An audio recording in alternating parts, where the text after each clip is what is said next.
বাঙালির ঐতিহ্যের সাথে মুড়ির রয়েছে এক অবিচ্ছেদ্য সম্পর্ক, আর রমজানে এর চাহিদা বেড়ে যায় কয়েকগুণ। সময়ের প্রয়োজনে এখন যান্ত্রিকভাবে মুড়ি তৈরি হলেও হাতে তৈরি মুড়ির চাহিদা কিন্তু কম নয়।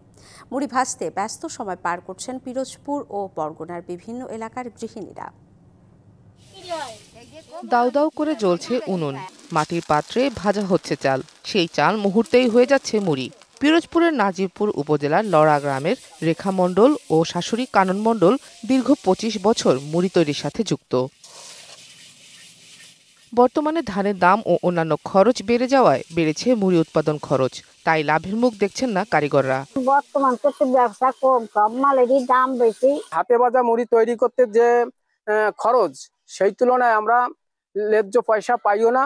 যমুনা ইলেকট্রনিক্স ঈদে ডাবল খুশি অফার সিজন 3, যে কোনো পণ্য কিনলেই পাচ্ছেন নিশ্চিত ঈদ উপহার। রমজানের চাহিদা বেড়ে যাওয়ায় বরগুনায় প্রতিদিন ভোর থেকে রাত পর্যন্ত কেজি প্রতি ২০ টাকা দরে প্রায় ২ মণ চালের মুড়ি ভাজেন নারীরা। এই জায়গার মুড়ি দিয়ে হাতে ভাজলে খাইতে অনেক ভালো লাগে, কোনো ভেজাল নাই, এক কস নুনের পানি দিয়ে। এই একটা মাসে, এই রমজানের মাসে আমাদের মুড়ি ভাজার খুব চাপ। ধরেন ১৫00-১৬০০ টাকা আমার ইনকাম হয় দৈনিক।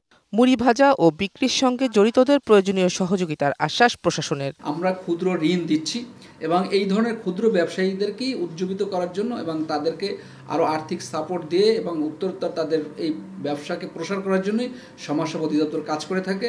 পিরোজপুর ও বরগুনার বিভিন্ন এলাকায় অর্ধশতাধিক পরিবার জীবিকা নির্বাহ করছে হাতে মুড়ি ভেজে। Sheikh Nigar Sultana, DBC news desk.